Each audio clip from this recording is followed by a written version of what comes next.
Alhamdulillahilladzi anzala sakinata fi qulubil mu'minin. Segala puji bagi Allah yang telah menurunkan ketenangan ke dalam hati orang-orang yang beriman. Alhamdulillahilladzi arsala rasulahu bil huda wa dinil haq. Dan segala puji bagi Allah yang telah mengutus seorang rasul yang membawa hidayah dan membawa agama yang benar. Walhamdulillahilladzi ahyana ba'dama amatana wa ilaihi nusyur. Dan segala puji bagi Allah yang telah menghidupkan kita dari kematian sementara kita, dan kepadanya lah nanti kita akan dikembalikan. Alhamdulillah wa syukurillah, jemaah sekalian dirahmati dan dicintai oleh Allah. Pada kesempatan pagi hari ini patut kita bersyukur dan patut kita berbahagia karena Allah masih mentakdirkan kita menjadi bagian dari orang-orang yang masih dimudahkan untuk bisa melakukan kebaikan. Dan mudah-mudahan dari kebaikan yang kita lakukan, Allah ridho kepada kita. Allah jadikan setiap kebaikan kita ini menjadi wasilah untuk dosa, peninggi derajat, dan dimudahkan setiap urusan kita semuanya. Amin ya rabbal alamin. Dan yang tidak kalah penting adalah ketika kita hari ini masih diperkenankan hadir di tempat yang baik, ini sesungguhnya berkesesuaian dengan fitrahnya kita sebagai manusia. Manusia itu punya fitrah, fitrahnya itu baik. Jadi fitrah manusia itu baik, suka dengan kebaikan. Kalau mau ngasih, pengennya ngasih yang baik. Kalau mau dikasih, pengennya dikasih yang baik. Mau diperlakukan, juga pengen diperlakukan dengan yang baik. Bahkan kita juga ingin yang meninggal dalam keadaan yang baik. Nah, mudah-mudahan kita semua yang hadir pada kesempatan hari ini, kalau harus meninggal di tempat yang baik, sedang melakukan kebaikan yang di waktu terbaik, dan mudah-mudahan dalam keadaan yang terbaik. Amin ya rabbal alamin. Dan hari ini insya Allah kita akan lanjutkan kajian kita dari kitab Dalilus Salikin. Hari ini sudah masuk ke bab yang ketiga berkenaan dengan persaudaraan karena Allah. Persaudaraan karena Allah. Ini insya Allah sampai 2045 ya pengajiannya, karena setiap satu kali pertemuan satu tema. Sudah disiapkan 100 tema, jadi mungkin sekitar 2045 insya Allah. Kalau kita hidup panjang nanti kita selesaikan lagi insya Allah ya. Persaudaraan karena Allah. Ada satu quotes yang bagus betul ini yang saya kecilkan dari kitab ini. Cinta yang benar adalah memberi bukan meminta. Cinta yang benar adalah memberi bukan meminta. Cinta itu menenteramkan, sebagaimana benci itu menggelisahkan. Ini bisa bilang cakap ya, bukan yang mantun yang saya baca ya. Ulangi sekali lagi ya. Cinta yang benar adalah memberi bukan meminta. Cinta itu menenteramkan, sebagaimana benci itu menggelisahkan. Dari sini jemaah sekalian dari Allah Subhanahu wa taala, kita bisa mengambil beberapa faedah berkenaan dengan masalah hati. Berkenaan dengan masalah hati. Kita ini bisa bahagia, bisa sengsara, bisa merasakan kenyamanan atau kesempitan. Itu sebenarnya faktor yang paling memungkinkan buat kita kecewa, sakit hati, yang bisa marah dan sebagainya itu bukan dari luar, tapi dari dalam. Misalnya nih, kita bisa nggak kontrol omongan orang yang nyampe ke kita? Gak bisa. Kita bisa nggak nyating orang, pokoknya kalau ketemu aku jangan ngomong yang aneh-aneh? Gak bisa. Pokoknya ada aja yang nyampe ke kita. Bahkan sekalipun bukan orang itu yang menyampaikan, tapi ada perantara yang membuat kalimat itu sampai kepada kita. Makanya saya pernah memberikan nasihat waktu itu, pujian, cacian, dan ember jatuh itu sama. Pujian, cacian, dan ember jatuh itu sama. Sama apa? Sama-sama suara yang Allah takdirkan sampai ke telinga kita. Jadi pujian adalah takdir Allah yang sampai kepada kita, itu juga suara. Cacian juga sama, dia adalah suara yang Allah takdirkan sampai ke telinga kita. Begitupun halnya dengan ember jatuh, itu juga adalah suara yang sampai ke telinga kita. Jadi jangan pernah berpikir, Ustaz kalau orang dicaci mana ada yang gak marah? Ada. Ustaz kalau orang dipuji mana ada yang marah? Ada juga gitu. Jadi sebenarnya bukan faktor suaranya, tapi masalah kesiapan hati kita untuk bisa menerima atau tidak. Misalnya ada orang yang mendapatkan cacian, Misalnya saya pernah ceritakan tentang Syekh Fudail bin Iyad. Ketika muridnya datang, wahai imam, maka dikatakan sebagai orang yang bodoh, orang yang gak jelas, orang yang gak tahu diri, tapi mau ngajarin agama. Kata Syekh Fudail bin Iyad, dia mengatakan betul yang disampaikannya, demi Allah aku tidak menguranginya barang sedikit pun. Ini juga mengucapkan lafaz Allah, terus menyampaikan aku tidak menambah dan tidak menguranginya barang sedikit pun. Berarti memang kalimat itu nyata ya. Ini kata murid. Maka yang dilakukan oleh Syekh Fudail bin Iyad itu kemudian dia berwudu, setelah itu sholat 2 rakaat, setelah itu menengadahkan kedua tangannya. Seraya berdoa, dan doa ini sampai sekarang masih bisa kita dengar, sekalipun mungkin dalam bahasa Arab kita kurang paham, tapi dalam bahasa Indonesia kita pasti paham. Belum menengadahkan kedua tangan sambil berdoa gini, ya Allah, sekiranya tuduhan-tuduhan itu benar ada pada diri saya, ya Allah ampuni saya. Tapi sekiranya tuduhan-tuduhan itu tidak benar ya Allah, maka berkenan kiranya Engkau mengampuni kesalahan. Coba, itu kalimat bodoh, kalimat gak tahu diri, itu kalimat yang menyenangkan gak sebenarnya? Gak menyenangkan. Tapi buat orang yang hatinya baik, kalimat-kalimat seperti itu gak ngaruh sedikit pun. Bahkan tidak menaruh dendam, perasaan marah, bahkan benci kepada orang yang mengucapkan. Justru yang dilihatnya itu adalah peluang untuk beramal soleh. Coba, kita memaafkan orang yang amal soleh bukan? Amal soleh. Bahkan Allah menyampaikan ciri orang yang bertakwa itu adalah wal kadziminal ghaidh, yaitu orang yang mampu merilis kemarahan. Wal 'afina 'anil nas, dan orang-orang yang mau memaafkan kesalahan manusia. Jadi kalau misalnya ini ada orang yang hatinya baik, orang mau nyaci juga biasa aja. Kenapa? Justru ketika cacian itu datang, dia paham betul bahwa itu adalah suara yang Allah takdirkan sampai ke telinga dia. Coba sekarang kalau mau marah sama siapa? Yang ngasih kita telinga siapa? Allah. Yang ngasih kita kesempatan buat mendengar? Allah. Jadi jangan-jangan selama ini kita bukan benci orangnya, jangan-jangan kita selama ini sedang mencaci maki yang sudah memberikan kita pendengaran. Ini sudah kutakdirkan sampai kamu gak terima gitu. Padahal kan itu juga aku fasilitasi loh. Masa mencak-mencak dengan masalah yang seperti itu. Jadi kalau ada pujian kita kembalikan juga kepada Allah, kalau ada cacian juga kita kembalikan juga kepada Allah. Bukan berarti cacian dari Allah kembaliin caciannya kayak gitu. Maksudnya apapun yang sampai ke telinga kita yakinkan bahwa itu semuanya adalah suara yang memang sudah Allah takdirkan sampai ke telinga kita. Bisa dipahami ya? Nah, ada orang dipuji marah, ada juga. Kemarin saya pernah sampaikan juga bahwa ada orang dipuji terus kamu tato kesurupan ya. Kalau mungkin, oh masya Allah rajin pengajian, dia tahu gak pernah ada pengajian, dan kayak kamu kan, itu aja nih maksudnya. Mana nih? Ini masya Allah masih kurang ikut 100.000 tadi ya. Tahu kan aku gak pernah sedekah, kayak kamu hari-hari sedekah, oh kita puji, dia mau tato gitu ya. Jadi bukan masalah pujian, tapi kesiapan dia untuk menerima atau tidak. Nah, jadi yang paling berperan penting itu omongan dari luar atau hati kita? Hati kita ya. Makanya kalau orang-orang yang baik di tazkiyatun nafs itu, gambarannya adalah ketika mendapatkan apapun dia akan mengatakan, ya Allah ini adalah takdir yang sudah aku takdirkan sampai kepada saya. Gitu ya. Baik. Cinta yang benar adalah memberi bukan meminta. Di zaman Nabi, kira-kira ada orang yang miskin? Kira-kira gitu. Di zaman Nabi ada, sedikit atau banyak?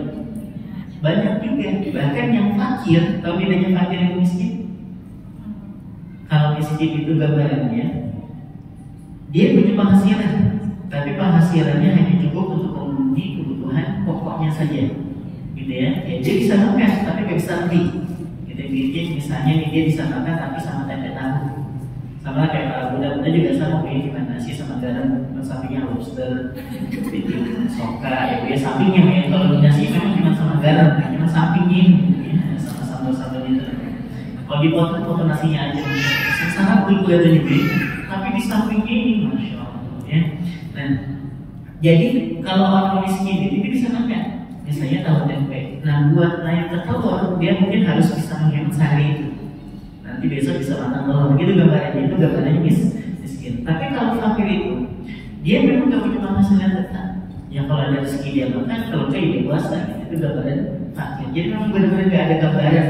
Nanti sore mau makan apa, besok mau makan apa, belum ada gambaran. Sedangkan orang miskin itu kategorinya adalah dia punya makanan, tapi hanya cukup untuk memenuhi kebutuhan pokok. Kalau kita kan enggak, ya. Kita pagi sarapan, siang makan siang, jam 3 lapar makan lagi, jam 6 lapar makan lagi, jam 10 suaminya pulang nasi goreng. Karena selamatan mikirin makan. Bukan saya bilang itu saya panahnya, ibu mancing ya, ibu yang jawab ya. Itu gambarnya seperti itu. Nah, jangan sekedar model Allah. Di zaman Nabi yang fakir juga ada, tapi banyak nggak yang minta-minta? Enggak, gitu ya. Yang minta-minta enggak. Kenapa? Para sahabat ketika tahu bahwa berinfak secara sembunyi-sembunyi itu jauh lebih baik dibanding dengan terang-terangan, soalnya ya. Jadi bersedekah sembunyi-sembunyi itu lebih baik daripada terang-terangan. Itu bukan berarti yang terang-terangan nggak boleh, kayak gitu konsepnya. Maka pada saya buatkan status seperti itu. Beramal baik, gitu ya, atau berinfak, bersedekah, ataupun bahasa lain-lainnya, gitu ya, membantu orang dalam keadaan sunyi itu melatih keikhlasan. Yang melatih apa? Keikhlasan. Nah, kalau ternyata harus memberi secara terangan, itu untuk syiar, gitu ya.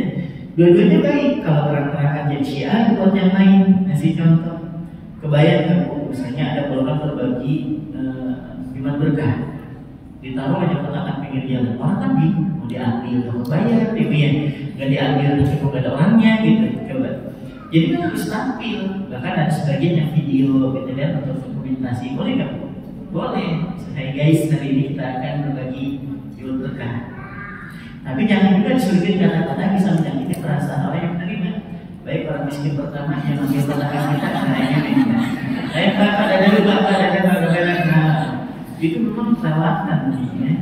Memang nggak boleh. Tapi kalau misalnya program jadi Jumat berkah, Jumat berkah buyut, silakan aja. Tapi jangan video kayak tadi ya. Ini fakir atau miskin nih? Ditanya dulu gitu kan. Ibu miskin atau fakir gitu ya. Pokoknya terang-terangan dalam berbagi itu jadi syiar. Kalau sembunyi-sembunyi melatih keikhlasan. Dua-duanya baik kan? Nah, di zaman Nabi itu, karena para sahabat tahu tentang keutamaan berbagi dalam keadaan sembunyi-sembunyi, jadi orang miskin itu kan minta-minta.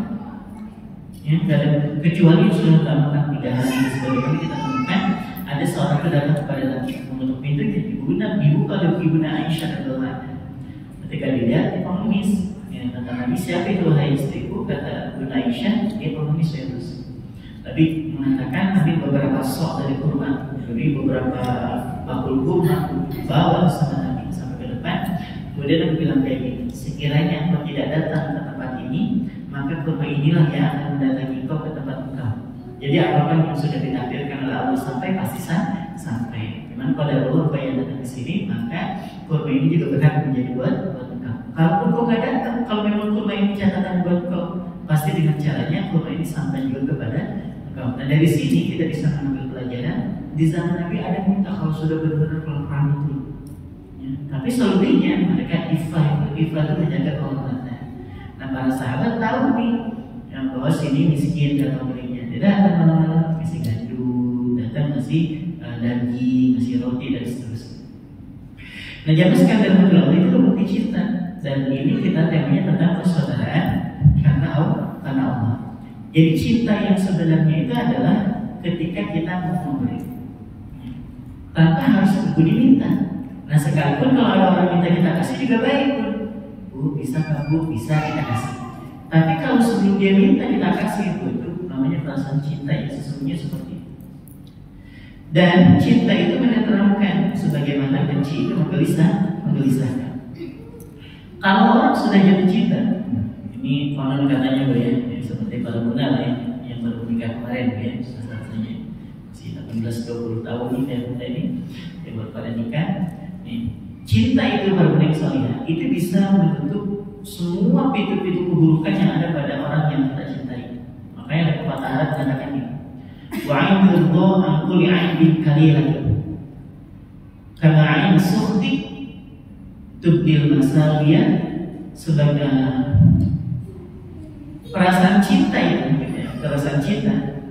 itu bisa menutup keburukan yang ada pada orang yang dicintai. Sebagaimana orang yang benci itu bisa menutup kebaikan pada orang yang dia benci. Itu gambarannya. Jadi kalau kita ada cinta, sebesar apapun keburukannya, itu bisa kita tutupi karena perasaan cinta kita kepada dia. Tapi kalau kita udah benci, sebanyak apapun kebaikannya, itu tertutup dengan kebencian yang ada pada diri kita kepada dia. Itu bahaya sih. Nah, buat orang yang beriman, jemaah sekalian, apalagi kita jadinya tentang persaudaraan karena Allah. Kalau ternyata kita menemukan ada aib pada saudara kita, yang harus kita tampilkan pertama kali itu adalah kebaikannya dia. Yang harus pertama kali ada itu adalah menghadirkan kebaikannya. Maka perlahan sisi-sisi yang buruk itu nanti kita nggak bakal abaikan. Kenapa Ustaz? Kan memang dia melakukan keburukan, ini benar. Tolong dicatat baik-baik ya. Kita tidak akan dihisab atas keburukan yang dilakukan oleh orang lain. Sekali lagi, kita tidak akan pernah dihisab ya, dari keburukan yang dilakukan oleh orang lain. Tapi kita akan dihisab ya, atas keburukan orang lain yang kita sebarkan ya, atas keburukan orang lain yang kita sebarkan. Jadi sampai kapan keburukan orang lain tidak membuat kita dihisab, kita pasti akhirat. Kenapa tetangga mencuri? Saya nggak tahu kapan dia mencuri. Kenapa tetangga buka sholat? Lihat gitu. Pokoknya kalau ada orang lain melakukan keburukan, kita tidak akan pernah dihisab nanti. Tapi kita akan dihisab atas keburukan orang lain yang kita ceritakan. Kita ceritain keburukannya, aib-aibnya dan seterusnya. Maka inilah yang nanti akan dihisab oleh Allah. Sebagaimana benci menghadirkan kegelisahan. Jemaskan firman Allah Subhanahu wa taala di dalam syariat kita ada yang namanya iri, dengki dan hasad. Sehingga iri, dengki dan hasad.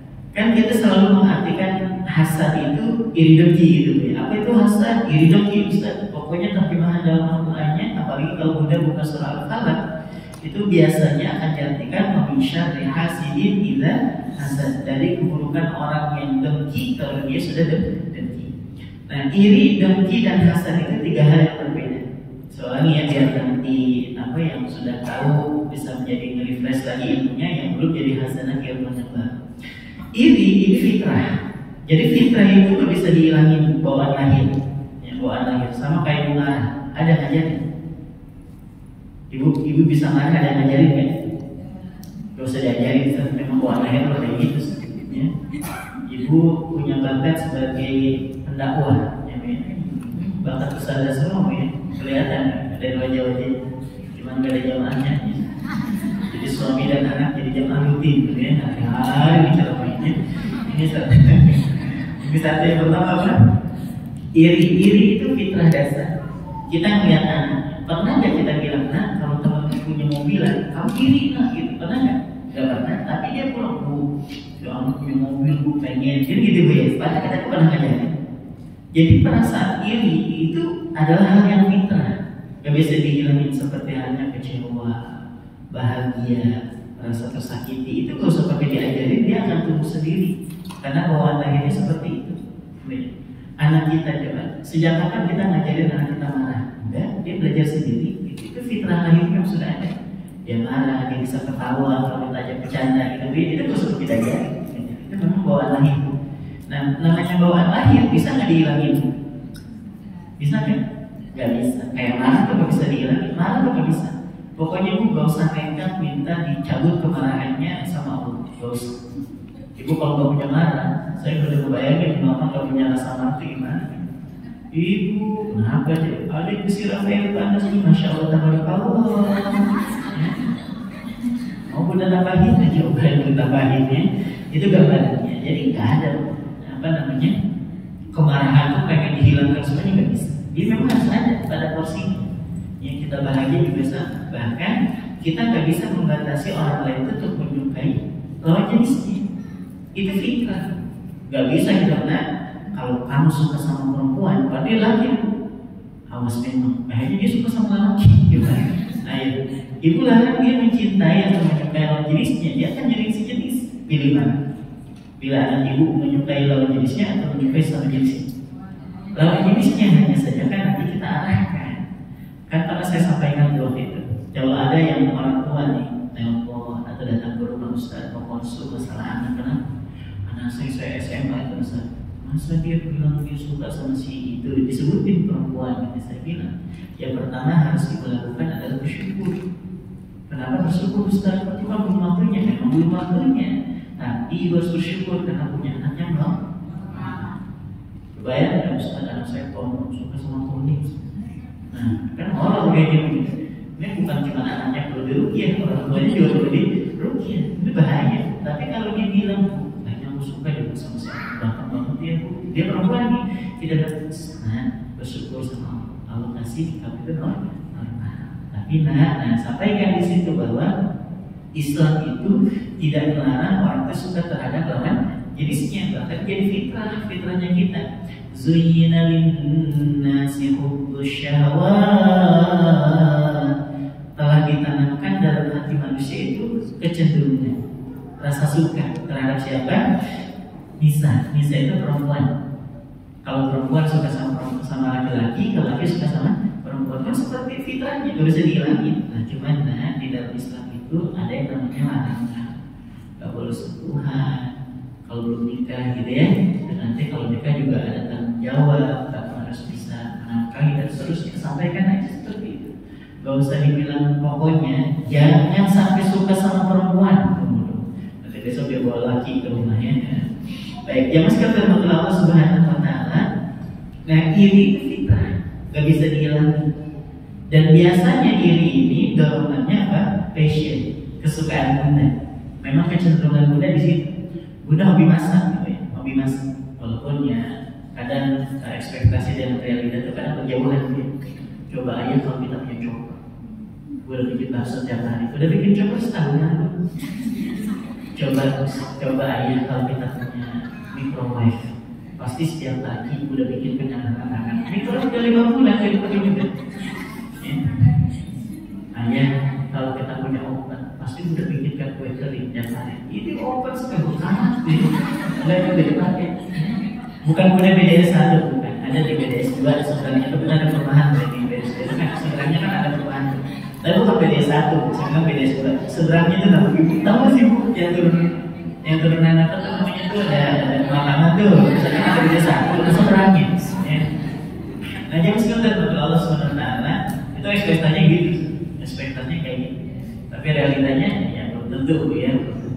Nah jam sekitar Allah, ibu suka masak. Tetangganya punya alat masak baru karena emang udah hobinya masak. Dia bilang nih, dia bikin status nih, alhamdulillah kita dapat yang baru misalnya. Terus udah bilang, dapat di mana, beli di mana, nah itu yang kayak gitu, itu dosa nggak kayak gitu? Enggak, karena emang ibu sukanya di situ. Atau misalnya ibu suka sama jilbab, gitu kan? Pokoknya setiap jilbab terbaru, ibu pasti pengen aja bawanya. Tangannya punya jilbab baru, cakep banget jilbabnya, beli di mana? Dasar nanti kalau sakit dia padahal nggak beli juga sebenarnya gitu. Cuman perasaan iri itu ada karena memang bunda sukanya di situ. Dan mustahil bunda iri terhadap sesuatu yang memang bunda nggak ada passion di situ. Melihat ada orang misalnya, melihat orang bisa melukis, ujung-ujung kita hidup jadi melukis itu nggak ada. Kalau memang bunda bukan passionnya di situ, bisa dipahami ya. Jadi iri itu nggak bisa dihilangin karena memang fitrah. Di atasnya iri ada dengki. Nah kalau sudah dengki itu udah harus hati-hati. Kenapa? Gambaran orang dengki itu senang melihat orang lain susah melihat orang lain senang. Pokoknya kalau bunda melihat tetangganya dapat rumah dan bunda gak bisa tidur malamnya, itu dengki. Kalau bunda melihat tetangganya sudah mulai naikin rumahnya yang dari tingkat 2 jadi 3, nah terus bunda besoknya meriah, nah berarti memang ada perasaan apa? Dan itu gambaran. Yang pernah saya contohkan itu ketika tetangganya punya mobil baru, orang dengki bilang apa? Paling keren. Nah kalau keren kan dia kayak ikut ngangsur ya, iya bu, sadar nggak bu? Enggak kayak ikut ngangsur. Yes, nanti makin malam dia paling juga 4 bulan dia bisa ganti oli coba bayarnya. Padahal bukan mobil dia, olinya dipikirin bayarnya. Orang dengki kayak gitu memang gambaran. Yang oli sama oli dipikirin bayarnya. Padahal bukan mobil dia. Paling makin malam makin gak bisa tidur. Sekarang malam jam 3 masih belum tidur bikin mobil. Paling juga 6 bulan ditarik sama leasing. Kalau pun ditarik kan bukan mobil dia juga sebenarnya. Mobilnya orang sebenarnya. Tapi namanya lagi begitu gambarannya. Nah makin hari makin pagi nggak bisa tidur. Besoknya apa? Asam uratnya kamu, kolesterolnya naik, kemudian jantungnya berdetak dan karuan. Dokter yang punya mobil atau dia? Yang punya mobil. Lah biasa aja ya, namanya orang yang begitu. Jadi dengki itu sekalipun tidak membahayakan orang lain, tapi dia bisa membahayakan diri sendiri. Jadi ibu kalau pengen cepat stroke, pengen cepat dirawat, nah tumbuhkan aja perasaan dengki terhadap saudara. Cepat itu nggak lama kebiasaan. Nah kalau sudah di atasnya dengki, dan ini kita sudah bertaubat dari situ. Yaitu apa? Kalau kita sudah punya hasad, ya. Hasad itu bukan cuma iri, bukan cuma gak suka dengan kebaikan yang Allah titipkan kepada saudaranya, tapi kalau orang hasad itu berpikirnya bagaimana supaya kebaikan itu hilang dari saudaranya. Juga saudaranya punya mobil, kalau udah hasad pikirnya bukan dari kreditannya, tapi yang ada di kepalanya, mudah-mudahan masuk jurang ke semua mobilnya, mudah-mudahan mobilnya hilang, mudah-mudahan mobil itu dipakai dan dihidup sama orang. Pokoknya di kepala orang yang hasad itu supaya kebaikan yang kita terima hilang dari kita. Itu bahaya. Makanya Allah tidak meminta kita berlindung dari orang yang hasad, dari orang yang dengki sebenarnya. Allah meminta kita berlindung dari orang yang hasad. Kalau dengki itu biarin aja. Dia dengki kita juga dia yang sengsara. Kita nggak ada apa-apa. Kita di rumah masa-masa kedinginan. Tapi dia yang mau hijau kan dia, yang meriam juga dia, gitu ya. Biasa aja kalau orang dengki. Tapi kalau udah hasad, pokoknya kalau ibu punya sesuatu yang baru, gak usah ujungan tuh, tahu ujungnya? Ya. Ujungan tuh kayak mobil baru, bikin status day in my life, day in my life. Baik guys, hari ini kita mau nyoba mobil, bukan baru sih, karena baru keluar dari showroom, ya. Baru apa namanya? Kursinya tuh kalau jadi mobil baru kan ada kursinya masih ada plastik. Gak tahu itu udah lepas-lepas, ya pokoknya biar kelihatan apa? Bagus. Bunda ketika berfoto dengan mobil yang baru itu, tidak semua orang itu suka dengan kebahagiaan yang kita terima. Tidak semua. Kalau ada orang yang dengki melihat Bunda lagi foto depan mobil, terus kemudian naik ke hasad, itu jadi ainul hasad. Itu bisa dijadikan kendaraan oleh syaitan mencelakai kita dengan izin Allah. Kata orang yang hasad bilang, tabrakan bisa. Itu namanya ainul hasad. Ainul hasad. Makanya Nabi menyampaikan al-ain bahwa penyakit yang diakibatkan atau bahaya yang diakibatkan oleh ain itu betul adanya. Lau sabaqal qadar la sabaqatul ain. Sekiranya ada yang bisa mendahului takdir, maka ainlah yang bisa mendahului takdir. Takdir Bunda selamat. Misalnya di perjalanan Bunda dari Samarinda, takdirnya selamat, takdir. Tapi didahului oleh ain, Bunda bisa jadi di tol di kilometer berapa itu bisa kembali mobil gara-gara apa tadi? Ainul hasad. Gitu ya. Jadi kalau Bunda punya mobil baru baca surah Al-Falah, punya baca surah Al-Falah. Kalau punya rumah baru baca surah Al-Falah, punya baju baru baca surah Al-Falah, punya suami baru yang belum nikah, yang bisa mengatakan meninggal suaminya atau suaminya hilang gak ada kabar, terus kata pengadilan sudah diputuskan sudah dipisahkan, ya. Nah, ini bilang itu ya, itu namanya yang belum nikah, yang belum nikah, itu udah nikah gak usah tantrum, ya. Tantrum, ya. Baik, jangan sekali terbantu Allah Subhanahu Wa Taala. Jadi, gitu ya, benci yang ada pada diri seseorang itu, kalau sudah benci bisa naik ke hasad, ke dengki, baru naik ke hasad. Nah, kalau sudah modal kayak gini, ingat sabda Nabi SAW, wal hasadu yuzildi. Perasaan hasad sama orang itu bisa merusak agama, bisa merusak agama. Mendoakan keburukan buat saudara itu boleh dong? Gak boleh. Terus menghilangkan kebaikan yang Allah titipkan kepada saudara kita boleh dong? Gak boleh. Semuanya dilarang dalam agama, bahkan membunuh orang itu boleh dong? Gak boleh. Tapi dengan adanya hasad, larangan-larangan itu merusak semuanya. Makanya kita temukan ada saudara membunuh saudaranya yang lain, anak membunuh orang tua membunuh anak, ada yang membunuh kakak, itu gara-gara apa? Hasad di dalam hati. Maka kalau kita sudah paham bahwa kita ini diikat oleh Allah dengan satu ikatan, asyhadu an la ilaha illallah wa asyhadu anna Muhammadan Rasul, itu saudara saya. Gak ada urusan bunda masalah beda pilihan bubur diaduk dan tidak diaduk, ya. Pokoknya bunda ketika sudah melafazkan dua kalimat syahadat, bunda saudara. Perkara keluar dari masjid, gitu ya, masalah nanti ikut mengajar di sini di sana itu lain cerita. Pilihannya ini dan saat itu lain urusan. Yang jelas ketika sudah diikat oleh dua kalimat syahadat, kita ini apa? Bersaudara. Suatu hari dalam satu peperangan itu, Mu'adz bin Jabal itu kan gagah, ya. Bayangin juga Mu'adz bin Jabal. Kalau kita artikan Mu'adz Jabal apa Jabal? Kan ada Jabal Uhud, ada Jabal Sur, ada Jabal Uhud. Apa namanya? Gunung. Jadi Mu'adz bin Jabal itu Mu'adz anak gunung. Coba ya, saking kokohnya ini orang. Jadi dalam peperangan Mu'adz bin Jabal itu ketika perang berhadapan dengan musuh, pedangnya jatuh. Ini pedang musuh ini. Ketika akan ditebas, dia mengucapkan dua kalimat syahadat, asyhadu an la ilaha illallah wa asyhadu anna muhammadar rasulullah. Ini orang pun ditebas. Coba ditebas, sampailah kabar itu kepada Nabi Umar itu. Bahkan Imam Ibn Abbas mengatakan, aku tidak pernah melihat Nabi semari. Panggil, datang. Ada apa ya Rasul? Betul kau sedang membunuh orang yang sudah menghilangkan dua kalimat syahadat. Nah, tapi kan dia kan dalam keadaan terdesak karena pedangnya jatuh. Coba kalau pedangmu yang jatuh, aku yang dibunuh. Oh, kata Nabi apa? Sudahkah kau membelah dadanya dan kau tahu isi hatinya? Nah, dari sini para sahabat tahu bahwa orang yang sudah menghilangkan dua kalimat syahadat itu haram darahnya untuk apa?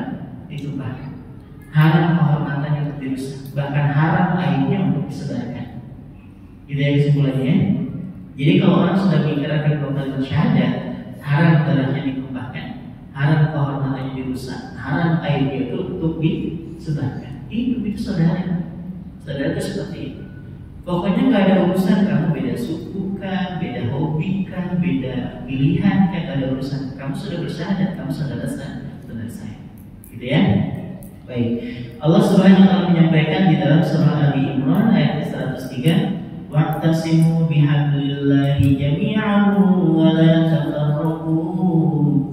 Dan berpegang teguhlah kamu kepada tali ini, maksudnya agama, yang tali kepada apa? Agama Allah. Wala tafarraqu, dan janganlah kamu saling bercerai-berai. Baik. Selanjutnya jemaah sekalian, nah ini ada satu hadis yang sangat menarik berkenaan dengan masalah persaudaraan tanah air. Hadis ini diriwayatkan oleh Imam Bukhari dan juga Imam Muslim. Apa isi hadisnya? Al-muslimu akhul muslim. Bahwa seorang muslim itu adalah saudara bagi muslim yang lainnya.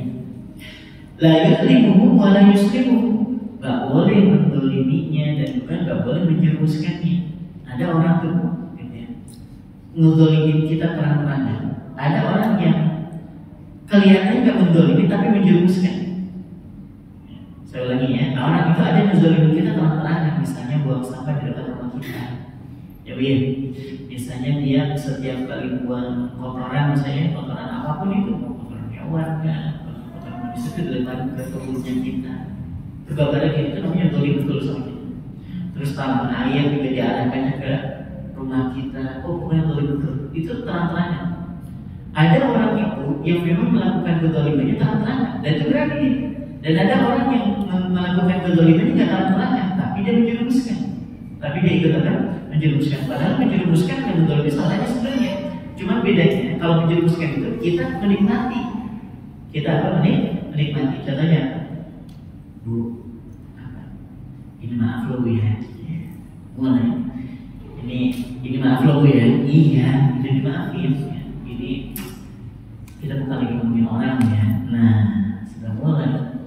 Kalau ada orang sedang ngasih mukadimah, kita bukan lagi ngomongin orang. Kira-kira ngomongin apa? Nasi uduk atau nasi kuning ya. Pasti tuh, ya pasti ujung-ujungnya ngomongin orang.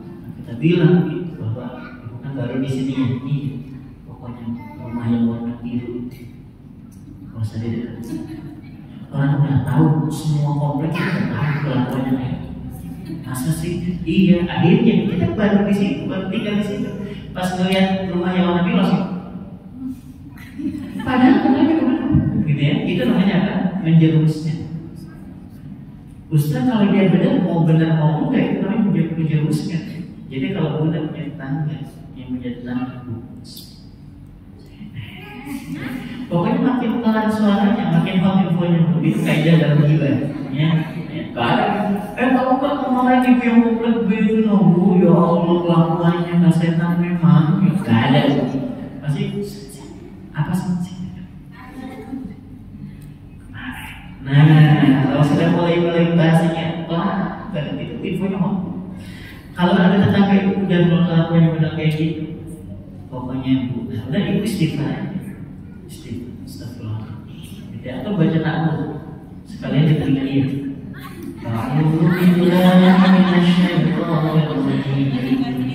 Kalau dia, tinggalannya saya bisa ya gitu ya. Alhamdulillahirabbil alamin. Terus saja bu sampai baca ayat kursi, baca surah Al-Mulk gitu ya, sampai selesai ya. Kalau udah udah selesai bu, udah kasih itu ruqyah berarti ya. Jadi kalau dia tetangga model kayak gini, baca ta'awudz aja, baca apa? Ta'awudz. Itu punya tetangga berarti menjerumuskan. Nah, ada orang ketika dijerumuskan itu nggak sadar kalau dia ini sudah terjerumus. Misalnya mau kemana? Mau kajian ya. Kamu suka sama tas Arab kan? Iya, jam 10 nanti ada diskon 30% kan? Tapi kan pengajian bahkan jam setengah 11-nya 35.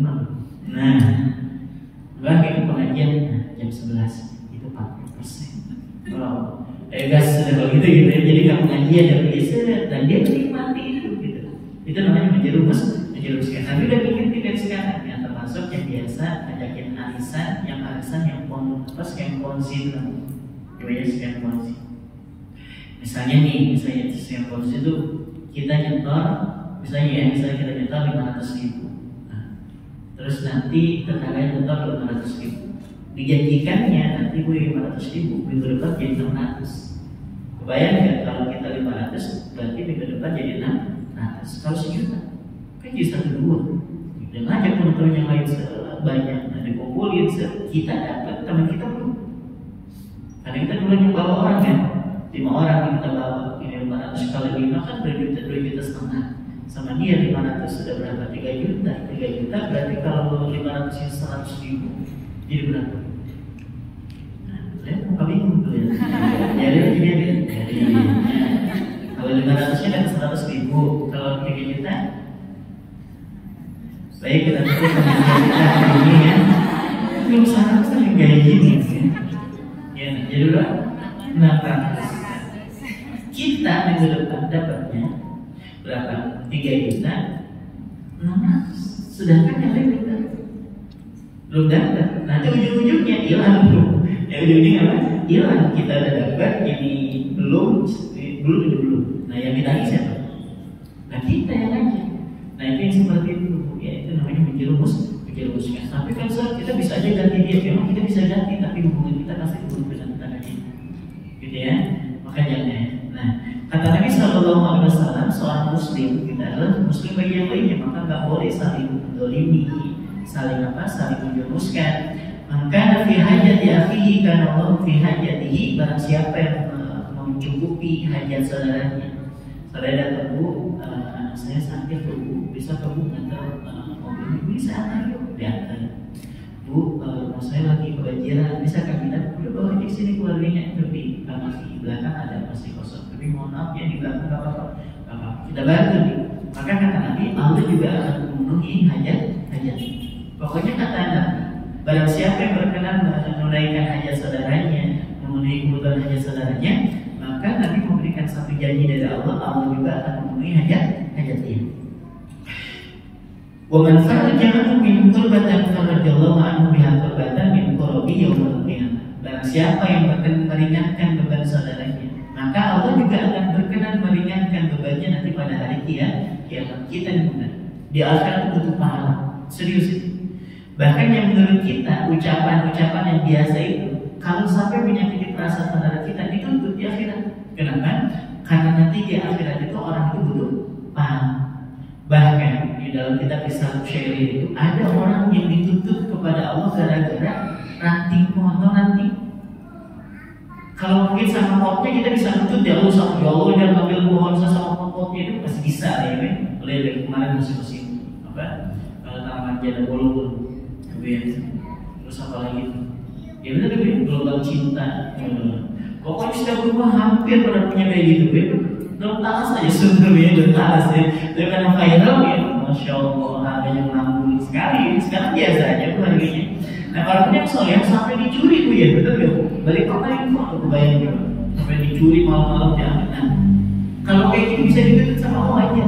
Ini ranting. Saya ibu punya pohon, ada rantingnya kecil, dipotek sama orang. Kita ngeliat, Allah cuma ranting. Gitu pasti gitu. Kita akan Allah cuma ranting aja Ustaz. Di dunia, di akhirat itu dia akan menuntut kepada ya Allah, dia mengambil ranting pohon saya yang di dunia, balas dengan kebaikan dia. Kebayang ranting pohon yang menurut kita nggak ada apa, nggak ada nilainya yang dia gunakan untuk tusuk gigi itu. Allah cuma gitu aja, Ustaz. Nggak gitu, dia akan dituntut termasuk saat kita bakar sampah. Ya mohon maaf ya kalau ada yang tidak bermaksud menyinggung siapapun. Kalau ternyata ada kita sendiri ya bakar sampahnya sampai ke rumah tetangga, buat aromanya. Terus kalau kita mengumpul, jemur untuk pakaian, kan gitu bu ya. Kan pakaian baru keluar dari mesinnya kan beda bu ya. Kalau ada asap kan mudah banget nyalanya, udah momen. Nah mungkin di dunia udah bu, disabarin aja, namanya tetangga. Di dunia kita akan mengatakan iya sih, udah nggak apa-apa. Di akhirat itu, di akhirat apa? Itu. Apalagi kalau ibu ya, masak jengkol dan awalnya sampai ke sebelah dan nggak berbagi, di akhirat kok main-main ya, yang pasti gitunya juga. Bahkan Nabi bilang gini, idza tabakta maraqatan, kalau engkau memasak sayur yang ada kuahnya tuh ya, yang berkuah, fa'aksir ma'aha, maka perbanyaklah airnya. Jadi kalau mau sop, bikin rawon, bikin sop, banyakin airnya. Wa ta'aha jironaka, dan bagikan ke tetangga. Perkara nggak ada isinya lagi urusan, bagian aja kuahnya. Wih, rawon, mana isinya ya? Pokoknya nanti kan ada kuahnya ya. Jadi kita bisa sama warnanya dengan warna kuah gitu ya. Jadi kan agak hitam gitu. Perkara isinya mau tahu ataupun tempe terserah, yang penting kalau masak itu dibanyakin apa? Airnya. Sebenarnya Nabi itu ingin menghibur para sahabat yang nggak buat beli daging, yang nggak buat apa? Beli daging. Jadi ketika memasak satu masakan dan aromanya tercium, kalau dia berbagi itu nggak usah apa ya? Nggak usah punya perasaan, nggak ada daging, nggak apa-apa, bagiin aja, gitu ya.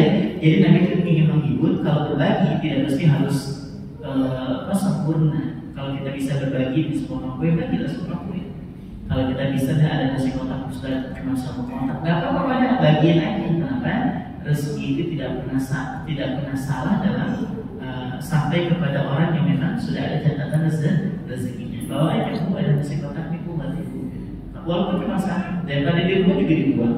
Ibu ya, nggak apa. Dan tetangga jangan pernah merasa sisa, jangan ya.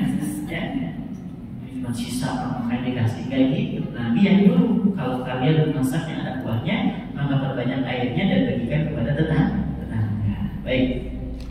Selanjutnya yang sekalian dirahmati Allah, wa man satara musliman satarallahu yaumal qiyamah. Barang siapa yang berkenan menutup aib saudaranya, maka Allah juga berkenan menutup aibnya pada hari kiamat. Kita di dunia, kalau ternyata aib kita kebuka di depan orang, paling sebalik kapan aja tahunya. Ya, ini bukan berarti kita sedang berharap aib kita terbuka, bukan.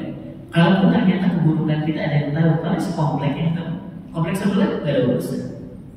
Kalau ternyata keburukan kita dibuka, misalnya ada yang terbuka, paling kalau Balikpapan Selatan aja kita selebihnya juga nggak kenal dengan kita.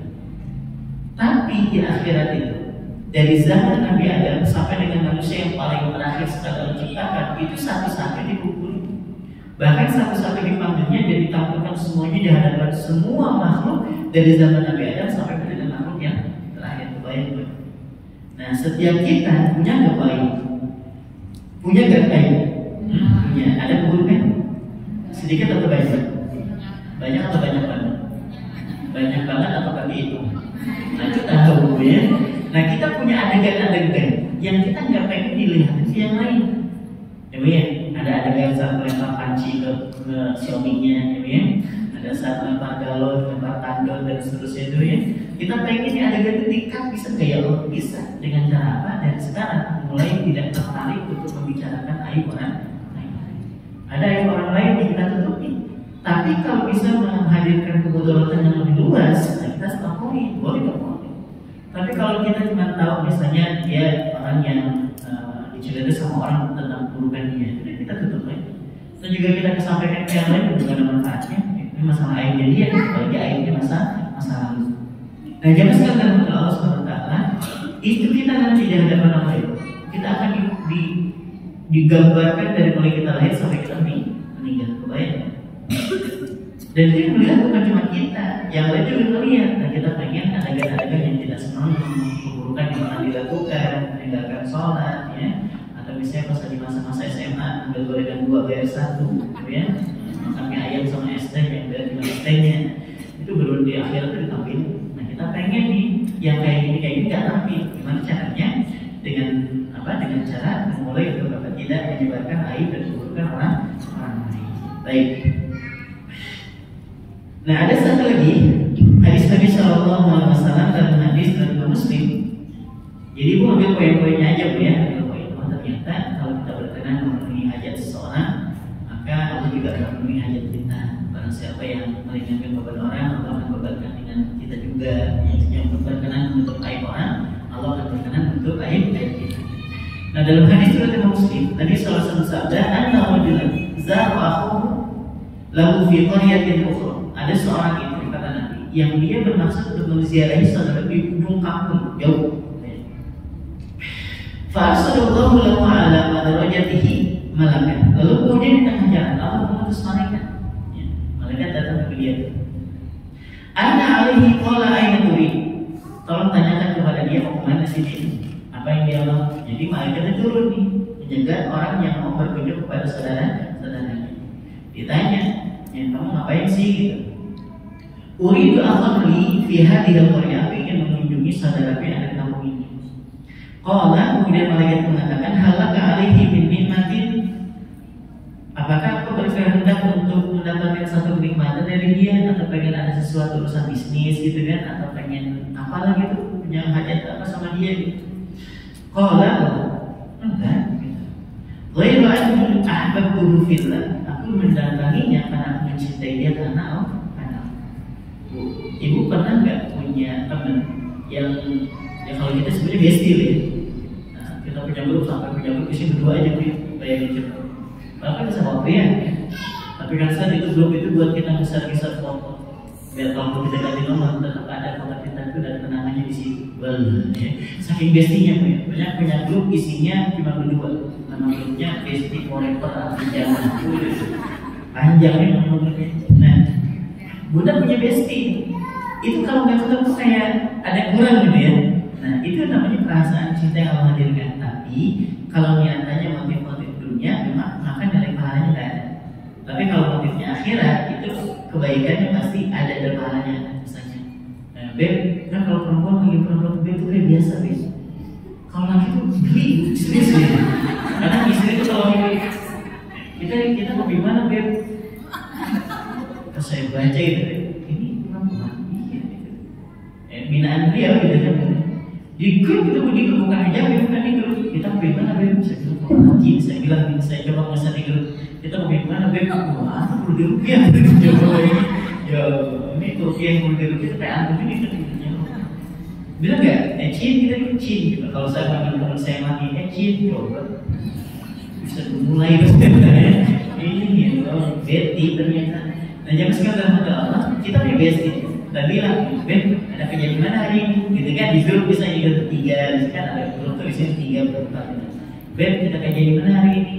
Dibilang hari itu ada 2 loh. Kita mau di mana sekalian ngopi yuk.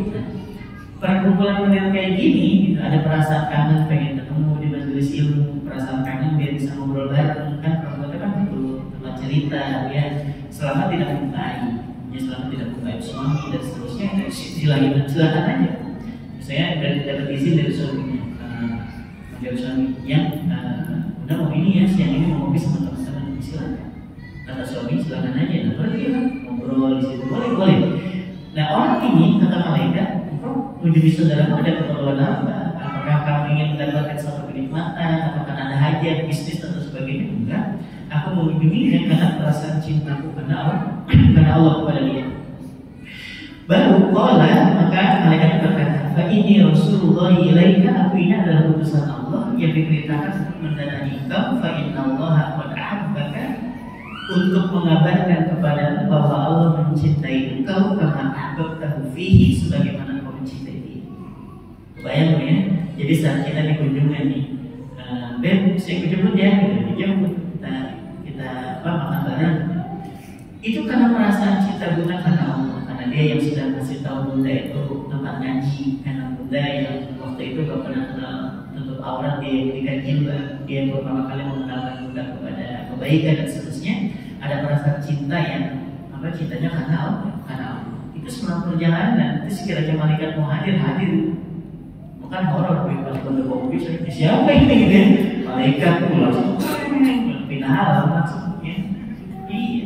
Jadi gambarannya, jadi saat Bunda mengunjungi saudara Bunda karena Allah, malaikat aja diperintahkan Allah untuk menyampaikan apa salah, sampaikan bahwa aku pun mencintai dia sebagaimana dia mencintai saudaranya karena Allah. Di sini diriwayatkan oleh Muslim. Dan Nabi menyampaikan, ini hadis terakhir sebelum kita ke ungkapan-ungkapan para salaf, orang-orang soleh. Man 'ada maridun, barang siapa mengunjungi orang yang sakit, au zara akhan lahu fillahi, atau mengunjungi saudaranya karena Allah, nadahu munadin, maka ada suara yang menyeru. Tidak jelaskan apakah malaikat, apakah alam semesta dan sebagainya. Yang penting ada suara yang memanggil. Antim tawadaba mashmaka wa tabawwa'at minal jannati manzilan. Yang berkata mengatakan Anda baik sekali dan perjalanan Anda juga adalah perjalanan yang baik, maka sebuah rumah di surga telah disiapkan untuk Anda. Jadi saat kita itu mengunjungi orang yang sakit atau mengunjungi saudara kita yang benar-benar karena Allah, maka ada suara-suara yang menyampaikan bahwa baiknya Anda ini, baik juga perjalanan Anda ini, maka sudah ada satu rumah yang sudah disiapkan untuk Anda. Dan hadis ini diriwayatkan oleh Imam At-Tirmidzi dari sabda Nabi SAW dari sahabat Abu Hurairah radhiyallahu anhu. Jadi kalau Bunda mendengar ada kalimat ini bukan dongeng, bukan, tapi Nabi menyampaikannya dan ada hadisnya. Nah sekarang bagaimana keadaan orang-orang yang soleh terdahulu menyikapi tentang persaudaraan Allah itu? Yang pertama, ada perkataan dari Umar bin Khattab. Umar itu yang seperti yang pernah saya ceritakan, ini sosok yang gambarannya kalau ibu dengan kata Umar, gambarnya tegas, sangat, pokoknya garang, itu gambaran tentang Umar. Umar bin Khattab itu yang sebagaimana sabda Nabi oleh Umar, kalau sekiranya kau melalui satu jalan, yang jalan itu dilalui oleh setan, maka setan akan cari jalan yang lain. Itu Umar, lain kita. Kalau kita, ini kita jalan, di sini ada pocong, juga mau jalan ke arah kita.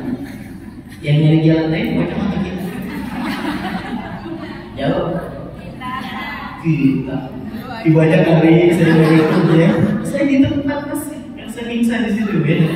Baik, kalau udah soalnya, enggak lah. Ya. Ibu kata Nabi, Umar itu kalau dilalui jalan yang sama setan muter mencari yang lain, dan kita muter gitu. Padahal ya sama pocong, kadang kita suka mikir kalau ada orang yang pocong itu dia keluar dari apa juga. Ibu bebas kakinya buat lari, pocong ikan. Kalau ibu berlari sama pocong, ini mau susah nih ya. Kira-kira aja ibu lari sama pocong, menang kita. Kalau mau jujur menang kita sebenarnya. Kenapa lah? Harusnya datangi, baca ayat kursi, perkara sambil ngompol terus lain, ya. Datangin aja itu loh, wah putih, makin putih, pada kerangka yang dibungkus, ya. Dibungkus sama apa? Kalau kuning itu bu yang sama kamu warna putih. Karena kita aja itu banyak nonton di Indonesia bu ya, horor ya. Jadi kalau ada setan datangin, baca Alhamdulillah yang nasyaitan, tiupkan ke belakang tangan, dibasuhkan. Masih ada Ustaz. Masih ada yang mana gitu. Ya udah baca ayat kursi. Ayatnya hilang, masih ada kursinya. Kalian mana kursinya bu ya? Jadi kalau setelah pokoknya baca ayat kursi, hilang gara-gara takut ayatnya. Masih ada kursi, masih ada sebaik tarik kursinya ya. Ayatnya hilang, kursi. Nah jangan sekarang terhadap Allah, kita setan itu lemah. Selama kita meminta perlindungan kepada Allah, setan itu lemah. Cuma masalahnya, jujur yang jujur masuk surga. Ya. Jujur. Ibu saat membaca ta'aruf di tempatnya orang, jujur ya jujur. Ibu ketika membaca a'udzubillahi minasyaitonir rajim itu karena ibu yakin Allah yang melindungi atau ibu karena terlalu takut sama setan? Jawab. Jawab. Jawab. Ibu ketika membaca a'udzubillahi minasyaitonir rajim itu gara-gara ibu memang yakin Allah bisa melindungi ibu atau karena ibu terlalu takut sama setan? Dua-duanya, nggak ada pilihan keduanya. Karena terlalu takut sama setan. Kita menempatkan setan di atasnya Allah gitu jadinya.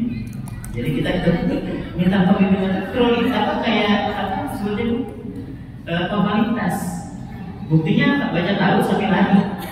Oh bilang kirim gitu ya. Padahal kita beribadah kepadanya kepada Allah. Dari siapa? Dari setan yang nakutin. Nah, kita lari dari kita. Baca tahu. Jangan. Kalau perasaan deg-degan itu wajar, karena memang jarang ketemu ya.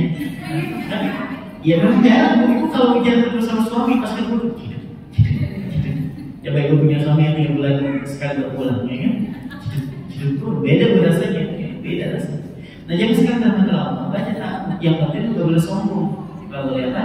Sombong. Ibu benar-benar gak takut ya sama setan. Terus datang ke kuburan. Semua yang ada di sini keluar. Dia keluar ibu pingsan, ya. Karena Allah gak mau melihat hamba yang sombong. Kalau kita takut berlindung kepada Allah, Allah suka. Tapi kalau kita sombong, Allah suka. Jadi baca aja tahu, baca ayat kursi dan seterusnya. Umar bin Khattab itu orang yang tegas. Tapi ketika masuk Islam, ketegasannya berubah nggak? Enggak, tetap aja tegas. Gak ada ujung-ujung yang tadinya bodyguard masuk Islam jadi pemayu, nggak ada. Nggak ada. Jadi langsung lembek. Tetap aja jadi karakternya. Umar bin Khattab bilang gini. Liqa'ul ikhwan, bertemu dengan ikhwan itu, dengan teman itu, jalan ahsan, itu bisa menghilangkan kesedihan. Ternyata betul. Coba perhatikan orang yang kalau pas lagi sakit, kalau belum ada orang yang jenguk, itu bingung. Tapi pas ada orang jenguk, beda nggak hubungannya? Beda. Kalau usah orang yang jenguk dia waktu itu sakit, ya, belum ada yang jenguk, itu nggak orang mati sih. Kayak orang yang ada harapan hidup gitu. Hidup sedang mati tahu kayak gitu gimana? Dan tentunya bagaimana ini? Ya Allah masih biasa ya, ada drama sedikit ya. Itu bumbunya memang, itu bumbunya bagus memang dia. Dia bertahankan dengan bumbu gitu ya. Pada selesai itu semuanya mungkin ya. Boleh ada dramanya dulu. Tapi kalau ada orang yang itu kayak gitu. Sebenarnya ada perasaan kayak bahkan kalau orang sakit di duduk bisa duduk ya. Tapi kalau dia jalan gitu lagi ya, itu gambarannya. Nah saat mus dalam keadaan sedih di rumah sedih, nah bertemu dengan saudara atau teman-teman itu bisa menghilangkan apa azan kesedihan. Itu kata sahabat Nabi, kalau saya bayangin rumah sedihnya kayak mana sih gitu ya. Orang setegar itu, orang yang sesama itu, orang yang setegas itu ketika dalam keadaan sedih itu mengatakan liqa'ul ikhwan, bertemu dengan saudara itu bisa apa? Menghilangkan azan kesedihan. Wa idza razaqallahu, kalau Allah merizkikan kepada engkau mawaddatan bihi, seorang yang tulus betul perasaannya, maksudnya punya teman yang enggak modus ya, tulus betul dan berkawan dengan ibu, dengan kita. Dan dia adalah seorang muslimin. Fatashabbaha biha, maka peliharalah dengan baik. Jadi bertemu dengan kawan-kawan itu bisa menghilangkan kesedihan. Dan kalau Allah merezekikan kepada teman yang baik, teman yang tulus, maka jagalah dengan baik, jaga dengan baik. Ini kata sahabat. Nah, kata sahabat Ali bin Abi Thalib, alaikum bil ikhwan, dalam kalian itu mempunyai banyak teman. Dan jangan sepenuhnya diri. Saya introvert, gak apa-apa, introvert juga punya teman. Kalau kan enak ya kalau kita introvert punya teman-teman, punya temannya introvert juga jadi banyak. Jadi anak kita gak gibah, dia gak ngomongin macam-macam, diisi dengan zikir, jadi ketemu di kafe tapi saat membaca Quran dua-duanya itu morok semuanya. Baca Quran, satu baca Al-Baqarah, satu baca Al-Baqarah, kan cakep tuh. Jadi bertemunya itu cuma untuk ngaji, gak ada omongannya. Nah, fa'innahu muddatun fid dunya wal akhirah, karena sesungguhnya teman itu adalah bekal di dunia maupun di akhirat. Ala tasma'u ila qawli ahli nar, bukankah kalian pernah mendengar satu perkataan Allah di dalam Al-Quran berkenaan dengan orang-orang yang masuk ke dalam neraka itu? Fama lana min syafi'in, Mala Nabi Syafi'i itu artinya tidak ada yang bisa nolong kami, nggak ada. Nggak ada yang bisa jadi jaminan buat kami, teman kayak apa kayak nggak ada. Wala sodiqin hamid, dan kami juga nggak punya sahabat karib. Nah, penyesalan ini ditafsirkan oleh Ibnu Katsir, ini penyesalan orang yang ketika di dunia banyak teman sebenarnya, banyak teman, tapi nggak punya teman dalam kebaikan. Nah, makanya mereka mengatakan kami nggak punya sahabat karib. Sahabat itu gambarannya, kalau kita kenal dengan orang, pas ketemu, ngobrol, udah selesai, itu namanya teman. Tapi kalau sahabat, bestie dan sebagainya, itu biasanya pertemuannya lebih intens, kadang seminggu sekali ngopi, kadang kalau udah luar kota, kadang kita usahain sebulan sekali ketemunya, itu bedanya. Nah, teman-teman yang banyak ini gak bisa memberikan apapun kebaikan di akhirat kalau tidak menghasilkan kemanfaatan ketika di dunia.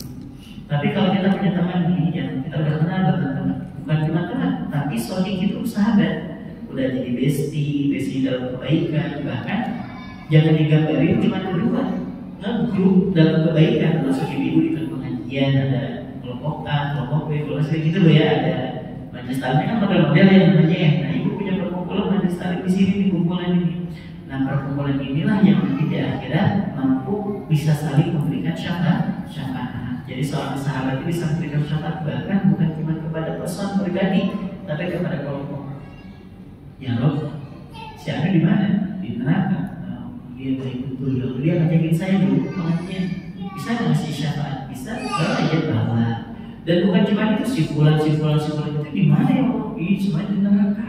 Loh kok bisa? Ya mungkin keburukannya gak imbang dengan kebaikannya. Bisa ngasih syafaat yang kepada orang, bisa. Jadi sahabat yang baik, teman-teman yang baik itu bisa saling memberikan apa? Syafaat. Ya Allah, bisa jadi sekali ya Allah, di mana? Kalau sahabatnya dia udah di atas, Karido, ya, enggak mungkin itu. Bibirnya terbuka, tolong dikondisikan bibir. Itu gambarnya. Ya. Nah, jangan sekarang Allah saya juga sama. Karena jawab oleh Nabi itu adalah seorang pendakwah yang dia tidak menggunakan isi dakwahnya. Yang dikira ibu tinggal dulu, betulin, hai, ya muter lah saya, muter, besok belajar lagi, gitu. Nah, jangan sekarang Allah, saya paling banyak bicara, pasti banyak salah. Dan saya harus mempertanggungjawabkan apa yang saya sampaikan. Makanya pertama kali yang jadi hisab itu adalah orang yang dakwah kebaikan, dakwahin. Kamu ngapain aja ini? Aku lihat banyak kasih kebaikan. Ya kan kalau ada gue dikunjungkan ya. Nah, dari subuh sampai subuh pikir pengajian tujuannya untuk engkau ya Allah. Kata Allah Zafta Ustaz. Kepergianmu ke majelis taklim bukan kau cuma bicara amplop. Sudah dapat apa? Sudah ya Allah. Kelompokkan wajahnya, saya dengan kaki kan horor ya, alhamdulillah ya. Itu gambarnya. Jadi kata sahabat Nabi Thalib, alaikum bil ikhwan, dan kalian memperbanyak teman, karena dia itu adalah bekal baik di dunia maupun di akhirat. Yang ketiga dari Khalid bin Sofwan, ini ulama tabi'in ya. Khalid bin Sofwan mengatakan, inna a'jazan nasi man qassara fi talabil ikhwan. Orang yang lemah adalah orang yang tidak mampu mencari teman. Orang yang lemah itu adalah orang yang sulit banget dapetin teman. Wa ajaza minhu man dhayya'aha man dhafira bihi minhu. Tetapi yang lebih lemah lagi adalah orang yang menyia-nyiakan teman yang dimilikinya. Jadi orang yang lemah itu adalah orang yang sulit mendapatkan teman, tapi yang lebih lemah dari itu adalah orang yang tidak punya teman tapi tidak bisa menjaganya. Ini kata Khalid bin Sofyan. Yang ketiga kata Imam Syafi'i rahimahullah taala beliau mengatakan min alamat as-sadiqi fi ukhuwati akhihi ayyubala ala Allah wa yasudda khalalahu wa yaghfiru zallatahu. Di antara tanda-tanda teman sejati adalah mau menerima cacatnya. Di antara teman sejati itu adalah orang yang menerima cacat temannya. Wa yasudda khalalahu itu artinya menutupi kekurangannya, wa yaghfiru zallatahu dan memaafkan kehilafannya. Jadi teman yang baik itu adalah teman yang bisa menerima cacatnya, baik cacat fisiknya ataupun cacat psikisnya. Ya, Nabi pernah berjalan, ada seorang perempuan wanita yang mohon maaf ya secara tampilan dan memang kita mungkin sebutnya apa? ODGJ. Nah, ada gizi. Nabi itu ketika lewat bisa boleh lewat kita dan lewat kita yang kalau kita boleh bilang ODGJ. Ya Rasulullah punya hajat dan engkau punya keinginan untuk menyampaikan sesuatu. Kata Nabi, kemana kau bawa aku itu? Kebayang Nabi sebegitu. Diikutin sepanjang dia cerita teman jika ada gaji, dia cerita. Maksudnya ada gaji itu bukan berarti dia ngomongnya itu nggak bisa dipahami, cuma kan mantul, mantul. Selesai aja, sampai selesai dia ungkapin semuanya. Nabi tetap merespon dengan baik. Dia begitu, bahkan untuk orang yang akalnya agak kurang. Bayangnya kenapa? Karena Nabi tahu dia adalah keturunan dari seorang muslim. Sebegitu. Nah, kalau kita mungkin saya datangin sama orang yang agak kurang, mungkin ada perasaan risih. Tapi Nabi itu sampai bilang, kau punya hajat? Iya udah, aku punya hajat. Cerita dia ngalor ngidul kan, terus sampai selesai. Diikutin sama Nabi. Dan selesai kemudian Nabi berpaling. Ya, ketika berpaling selesai, berpaling Nabi pergi. Sebegitunya ya. Jadi kata Imam Syafi'i, di antara ciri sahabat yang sejati adalah dia mau menerima cacat atau kekurangannya. Dia berkenan menutupi tadi kehilafannya dan juga menutupi kekurangannya. Ada kata-kata hikmah, khairul ihwani man akbara alaika idza adbara zamanu anka. Sebaik-baik teman ialah siapa yang menerimamu ketika kamu sedang dalam kesulitan. Ini juga adalah kalimat hikmah yang disampaikan oleh Anas bin Dawud ya. Anas bin Dawud ini mudah-mudahan bisa menginspirasi kita semuanya tentang persaudaraan kita ini harus diikat karena Allah. Gak ada urusan misalnya dia itu nanti beda pilihan dengan kita, beda kelompok ngaji dengan kita, beda kelompok mutasi misalnya ya, terserah, gak ada urusan. Yang penting dia Islam, dia ada saudara kita. Nah, saya tutup dengan kisah-kisah. Yang pertama kisah Abdurrahman bin Auf. Ya, kisah Abdurrahman bin Auf. Abdurrahman bin Auf ini adalah seorang sahabat yang terkenal dengan kekayaannya. Ya. Abdurrahman bin Auf itu adalah orang yang terkenal kekayaan baik ketika di Mekah maupun ketika di Madinah. Jadi ketika hijrah, itu Abdurrahman bin Auf itu karena Abdurrahman ini adalah seorang pebisnis, ya, yang dulu, maka dipersaudarakan dengan kaum Ansor yang di Madinah. Dengan siapa? Dengan Sa'ad bin Rabi, namanya Sa'ad bin Rabi. Abdurrahman bin Auf kata Nabi, engkau aku bersaudarakan dengan siapa? Sa'ad bin Rabi. Sa'ad bin Rabi itu siapa? Pengusaha dulu yang ada di Madinah. Kata Sa'ad kepada Abdurrahman bin Auf, ya Abdurrahman, engkau sudah diangkat menjadi saudara dengan saya oleh Nabi SAW. Aku adalah orang yang terkenal dengan kekayaannya di Madinah ini. Dari kaum Ansor, aku yang paling kaya. Terus silakan kau pilih istri mana, istriku yang mana yang kau suka, aku akan ceraikan kepada kau. Kan dulu gitu Bu ya. Jadi ketika datang ke Madinah yang gak bawa istri atau yang gak punya istri itu nanti diistrikan dengan istrinya. Setelah masa idah, tolong dipahami ya. Ini kan orang-orang bilang yang itu kok gak jelas gitu. Kenapa? Masa seorang lagi menyuruh nikah dengan istri yang sudah dimiliki oleh orang itu? Kayak gitu konsepnya. Dulu sebelum ada pembatasan, masih ingat? Dulu orang-orang yang di area Jazirah Arab kalau makin kaya makin banyak istrinya. Dan itu gak ada batasan, 10, 15 dan seterusnya. Jadi kalau sekarang ada orang yang punya istri 9, ya keturunan Arab Jahiliyah gitu ya. Nggak paham sudah dihapus bahwa istri itu selain dari Nabi ya, karena Nabi itu menjadi apa ya, ketika menikah di atas perintah, Allah. Sekiranya Nabi itu nikahnya dengan nafsu, bila dia paling cantik semua. Ternyata kita menemukan Ibnu Hafsah itu, mohon maaf secara fisik kurang menarik, secara fisik, dan bahkan terkenal sebagai yang kulitnya itu agak hitam, ya. Tapi karena memang saudah, ya karena memang Allah nyuruh ya dinikahi kan gitu. Nah, jauh sekali dalam Allah. Kata Sa'ad mengatakan, engkau pilih istri itu, mana yang paling kau suka, aku ceraikan dan selesaikan seidahnya, aku ambil. Kata Abdurrahman, aku di Mekah adalah orang yang terbiasa berniaga. Terus tunjukkan aku pasar, aku akan kerja di sana. Sampai ke pasar ditunjukin tempatnya, jalur-jalurnya kaya. Ya, Abdurrahman bin Auf sampai sekarang namanya jadi satu orang yang harta kayaknya sampai hari ini masih terus mengalir. Kebayang itu wakafnya siapa? Abdurrahman bin Auf. Baik, ini contoh saudara seperti itu. Ya ibu nggak usah juga ada perempuan. Kamu mau suami saya? Ada horor bagian. Kenapa kamu angkat sebagai saudari? Angkat menikah dengan suami. Nah, gimana di sinetron ya? Maksudnya tuh kalau ada saudara, apapun bisa kita kasih gitu. Pelajarannya bukan berbagi suami, bukan. Saya berbagi itu kita bisa berbagi harta, bisa berbagi kemanfaatan, bisa berbagi ilmu dan seterusnya. Yang kedua ada kisah lagi ya, ada kisah.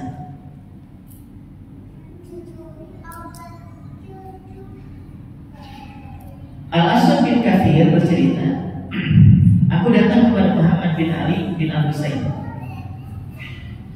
Beliau mengatakan seburuk-buruk teman adalah dia yang bercerita tentang kebaikan kita ketika berada di hadapan kita.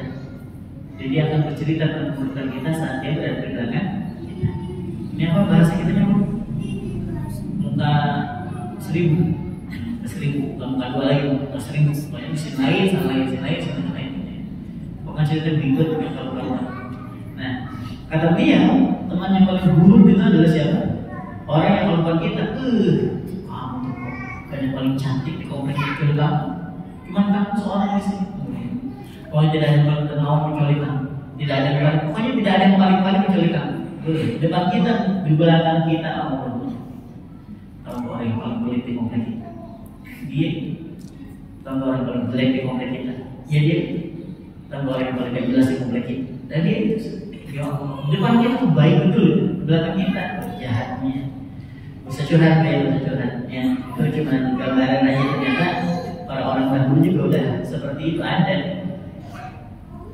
Terus layaknya seorang kamu itu seperti apa? Nah ini temannya itu gini. Jadi ceritanya Al-Hasan seorang yang bukan cekungan gitu kan. Ada seorang ulama bernama Al-Hasan, saking baiknya orang. Jadi Al-Hasan itu gambaran orang yang baik betul gitu. Kalau kita kan gini, kita dengar ada orang yang dermawan, saking dermawannya kita sampai lupa namanya.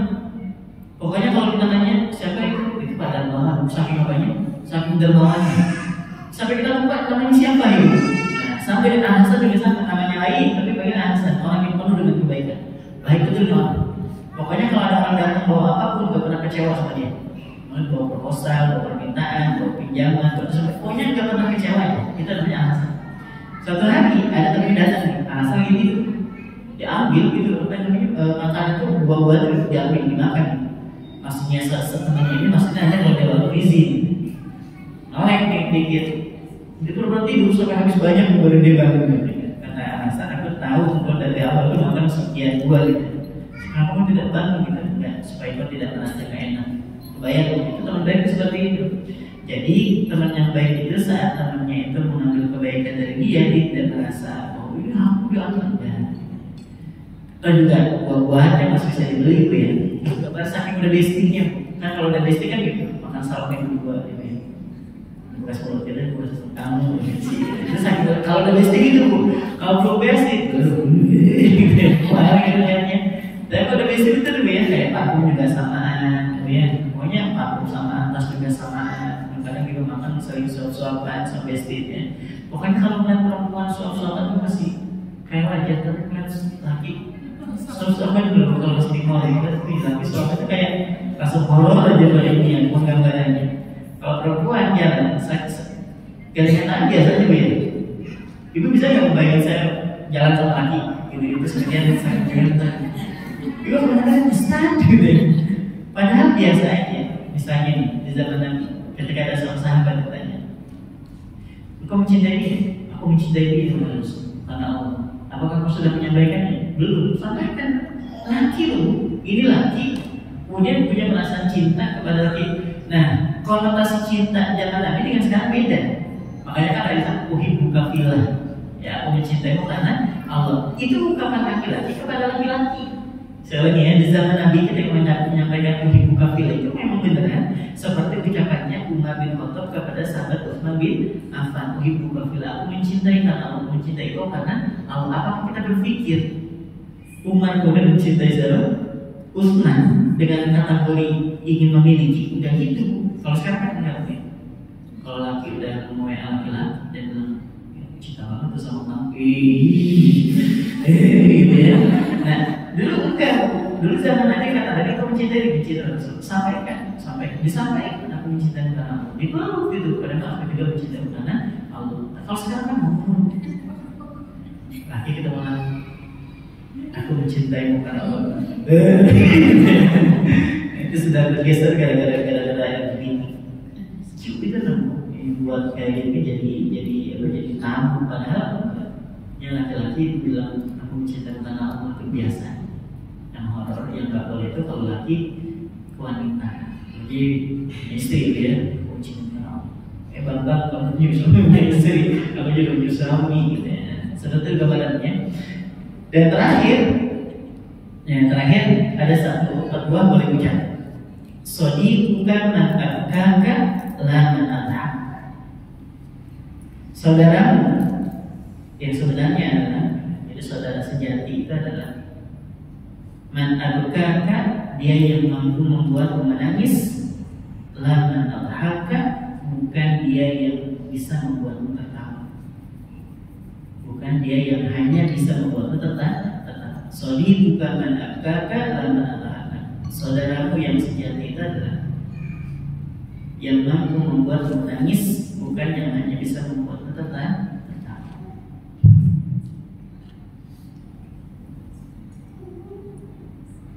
Jadi kalau punya teman bukan cuma nyari harinya, tapi nyari teman juga yang bisa menjadi kita tentang kebaikan, yang bisa ngajak kita untuk bisa sedih saat melakukan keburukan, yang bisa ingetin kita jangan lu nggak baik, itu jangan tersinggung. Yang justru teman yang baik kita seperti itu. Saya pernah ditanya, Ustaz, kalau misalnya kita melihat ada orang nampak aurat, kita kasih tahu jangan kasih tahu. Kenapa? Justru ketika tidak diberitahu, kita akan menimbulkan dosa yang banyak buat dia. Jadi kita biarin aja auratnya nampak. Jangan, kalau misalnya ada yang membuka bagian kacing belakangnya, sampaikan. Mbak, maaf ini kelihatan. Sampaikan aja nggak? Jangan sampai karena ketidakenakan kita kemudian membuat dosa itu jadi memanjang, ya. Mungkin dia nggak sadar ya, karena dia udah pastikan tadi semua berat, tapi karena punya orang nggak sadar ya. Jadi orang lain jadi berurusan dengan melihat pundaknya dia, mungkin kaitan yang memang nggak boleh dilihat oleh orang lain, kan jadi dosa. Bilang aja, saya pernah waktu itu ngisi, ada seorang penghulu yang mengisi acara nikahan, wali nikah.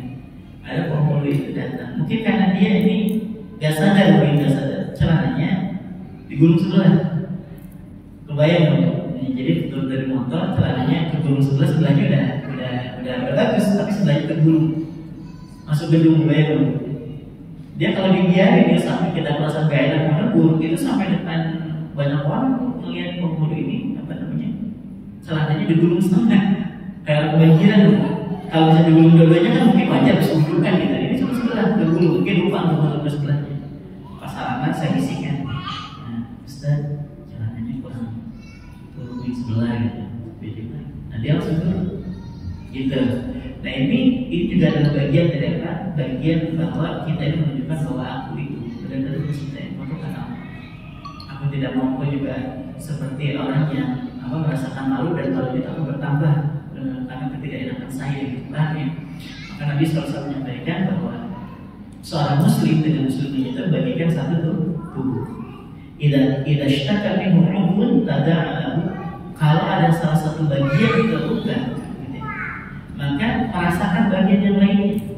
Paham ya? Jadi bagaikan anggota tubuh. Kalau salah satunya aja merasakan sakit, maka semua anggota tubuh merasakan sakit. Ibu kalau melihat ada jatuh dari motor, pertama kali yang ibu lakukan apa? Jujur.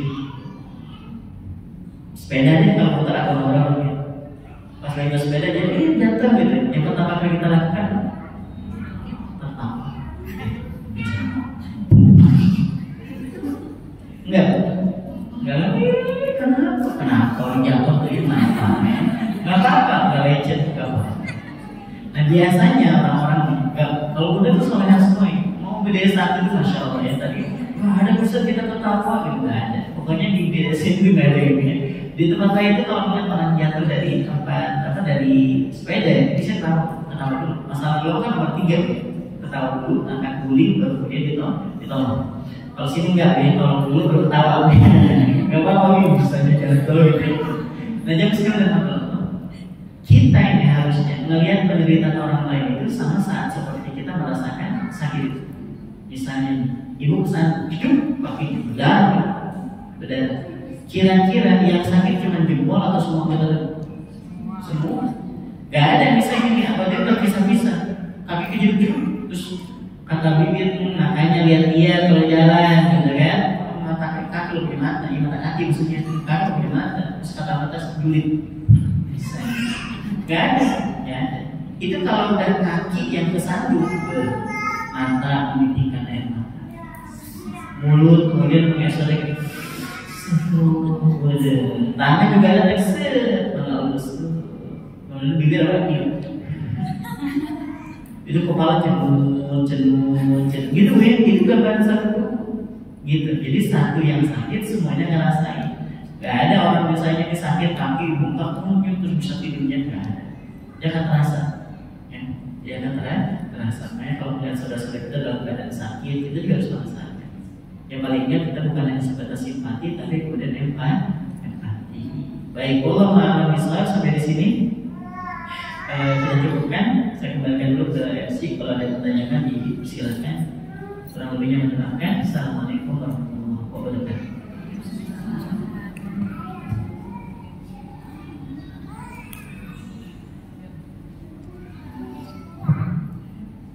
Silakan ibu-ibu jika ada yang ingin bertanya. Ada yang mau bertanya?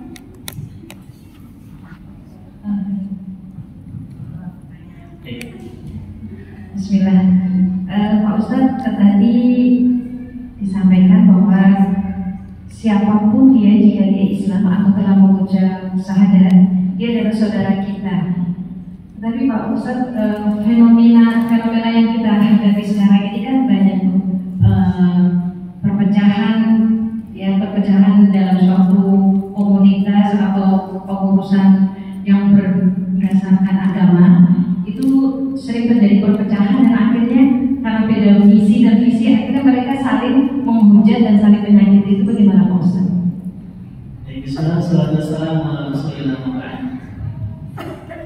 Dulu banget memang melihat perbedaan itu kayak gemes banget ya. Pengennya apa aja dikomentari, pengennya semuanya dikomentari. Kalau yang baru belajar ya. Nah makin sini makin belajar bahwa perbedaan itu adalah sebuah keniscayaan. Pasti ada, nggak bisa anggap. Jangan pernah berpikir bahwa mungkin di antara para bunda mengenal ada satu perkumpulan. Nah, mereka kan kumpulannya beda, mereka juga sama, pecah juga sama. Kita juga sama, misalnya pengajian ini nggak cocok dengan pengajian lain, gitu ya. Ini nggak serak dengan ustaznya, nggak datang. Tapi kalau ustaznya yang kesel dengan dia datang, itu biasa. Hanya saja ada satu pesan yang menarik dari seorang ulama mengatakan ini. Kalau kita berada pada posisi tersebut, melihat ada orang yang sudah mulai mencela, mencaci, menghujat, maka jangan jadi bagian orang yang itu. Jangan jadi bagian orang yang seperti itu. Kita tetap aja jalan. Misalnya nih, kita melihat ada orang yang dua orang ini saling memaki. Nah kita jangan jadi bagian, baik itu menjadi orang yang memaki atau menjadi orang yang bagian yang dimaki. Udah gak usah ikut bagian di situ. Perkara nanti bunda mengambil satu pilihan dan ternyata ada orang yang menghujat ya biar gak masalah. Nah terus apakah kita ini gak bakal bisa bersatu? Ingat kata Nabi SAW, ini bukan kalau kita baca hadisnya Allah itu akan berbagi menjadi 72. Terus kita mengatakan pembenaran, kita gak bakal bisa bersatu, bukan kayak gitu. Konsepnya adalah ketika Nabi menyampaikan bahwa kalau umat itu akan berpecah, umat itu bukan berarti kita kalau bisa bersatu, bukan. Nabi itu ingin memberikan mewanti-wanti bahwa jangan kalian bercerai berai. Jadi bukan menjadi pembenaran kita kan bakal berpisah jadi 72 golongan. Nanti akhirnya kita mengartikan hadis Nabi dan satu yang selamat, ya, satu yang selamat sawadul Allah yang menjadi mayoritas. Nah, sekarang kan aku semua mayoritas juga, ya. Nah, karena itu saya berpesan kepada bunda, kalau bunda nggak suka dengan penyampaiannya, atau Bunda nggak suka dengan jalan pikirannya, jangan pernah berkomentar di luar dari kemampuan Bunda. Di luar dari kemampuan Bunda. Saya kalau misalnya mengomentari ada orang yang menyampaikan satu ilmu dan memang bertentangan gitu dengan pendapat dari para ulama gitu.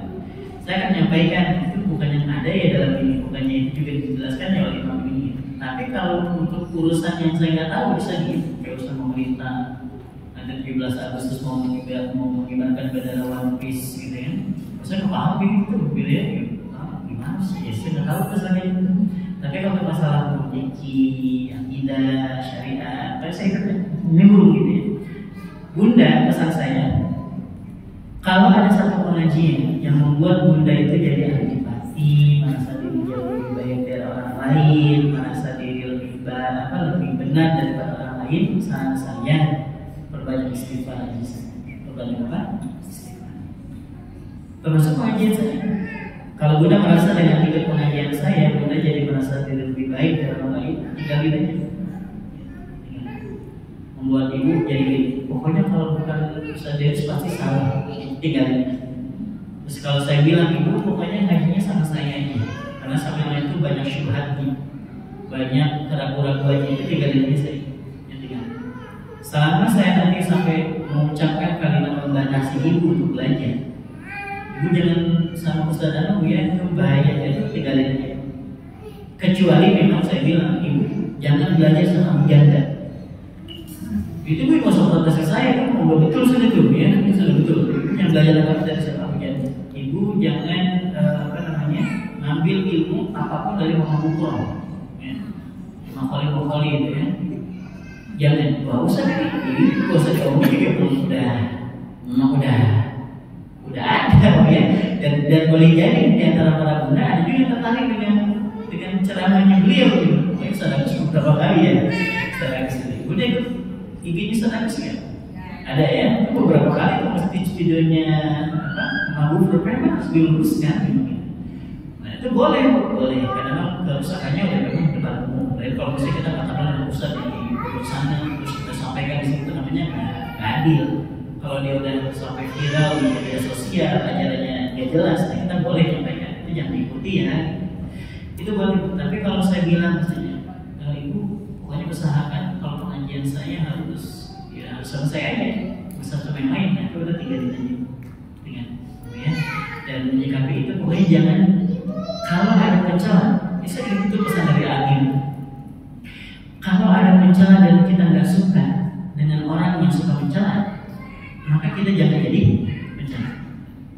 Kalau kita tahu betapa sakitnya dicela, maka kita jangan jadi apa? Pencela. Gitu. Pokoknya orang nih ribut di media sosial nih, nimpalin ini, gak ada ujungnya kan? Yang usah dikurung di situ, biarin aja. Mereka mulai, tapi kan kalau kita bikin nggak bakal selesai juga. Yang nggak bakal selesai. Jadi kalau kita ada perbedaan dan sebagainya, biarin aja. Ya, karena sampai hari kiamat juga masih seperti itu keadaannya. Pasti akan perbedaan itu adalah sebuah keniscayaan yang pasti ada, biarin aja. Selama para bunda tidak ikut pengajian yang membuat bunda itu menjadi lebih suci, menjadi merasa lebih baik, merasa diri lebih mulia daripada yang lain, itu tinggalin. Kalau saran saya tinggal. Kalau udah sampai ada pada satu titik di mana ada ustaz yang menyampaikan, pokoknya ibu pengajiannya yang di sini sesuai, di luar itu nggak sesuai. Saya sampaikan perlu lebih berhati-hati. Kita aja, ibu ya, kita jangan menjadi pelaku. Pokoknya kalau ada orang buruk, kita bukan jadi bagian dari orang itu. Kalau ada para pencela, kita bukan menjadi bagian dari para pencela. Kalau ada orang yang suka menyebarkan fitnah, kita bukan menjadi bagian orang yang suka fitnah. Usahakan kita menghindar dari itu, gitu ya. Yang sudah ibu ikuti. Tapi kalau misalnya ada yang nggak sesuai, bisa ditanyakan misalnya memang di kompetensi. Saya berapa kali bisa bilang untuk masalah itu bisa ditanyakan ke ustaz lain gitu ya. Tapi saya nggak tahu. Wallahu a'lam. Ya, mudah-mudahan Allah berikan ketabahan untuk kita semuanya dalam mencari ilmu, ya. Tidak membuat kita sombong dengan ilmu yang kita punya, tidak merasa diri lebih baik daripada orang lain. Wallahu a'lam. Baik, sekarang satu lagi sebelum saya tutup. Ada yang ibu yang mau tanya? Ya ada, harus saja kalau siang, insya Allah ya. Belum. Ya. Katsiran. Baik, bismillah, salatu wassalamu ala rasulillah, ba'd. Secara umum ya, ada 5. Secara umum, secara khusus nanti kapan-kapan dibahasnya. Jadi secara umum orang yang terkena ain itu ada 5. Nah, 1, gelisah tanpa sebab. Gelisah tanpa sebab. Tahu gelisah tanpa sebab? Mana gelisah tanpa sebab? Ya gelisah gitu, gelisah. Uring-uringan, mau tidur kaki busuk-busuk gitu. Kayak PMS. Tahu PMS? Kalau PMS udah ada obat yang lain, udah apa juga tetap sama. Ya, ada video itu, jadi ada laki istri atau suami istri jalan anak itu kayak gini, persis itu kayak gini. Kita ada di sebuah toko itu kayak gini ya. Terus si laki-laki buka pintu buat dia aja, itu tuh. Nah si perempuan berdiri di depan pintu. Kata si laki, apa sih? Diem aja sih. Akhirnya dibukain sama laki. Dibukain yang sebelah. Ya, si perempuan. Itu gambar apa? PNS. Uring-uringnya nggak jelas. Itu 1 titik ciri orang yang terkena ain. Pokoknya ciri yang pertama kalau kita sudah ngerasa kok gelisah ya, kok nggak jelas aja. Ibu kecewa kan? Juga pokoknya nggak jelas, susah, gelisah betul. Mau pagi, siang, malam, nah itu kena ain ya. Yang kedua, masuk waktu maghrib itu ada perasaan menggigil yang sana. Masuk maghrib, pokoknya udah azan yang maghrib, Allah, menggigil. Ya, karena haji umumnya ya. Menggigil pas masuk waktu maghrib. Sama terus nanti sampai malam, nanti jam 12 basah gitu kan, benar-benar kayak demam. Yang ketiga, temperamen yang tidak terukur. Temperamen yang tidak terukur. Ya, temperamen itu gimana? Kalau tadi kan uring-uringan belum tentu marah tuh ya. Ada orang yang uring-uring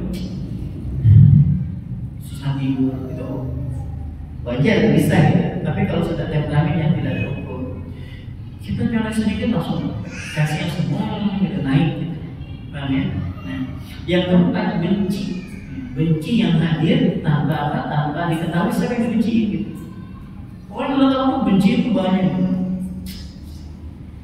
Lihat orang bawa mobil, bawa motor, yang keliling jual keliling, pokoknya nggak jelas aja.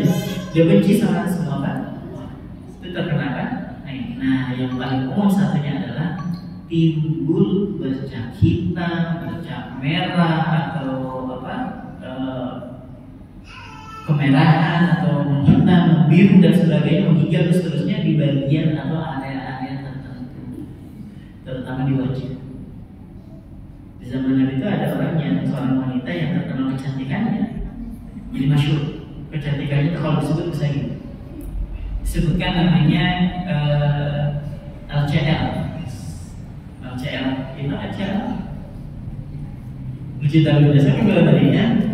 Kalian tahu ternyata ya, LCL orang sepakat nih cantik gitu.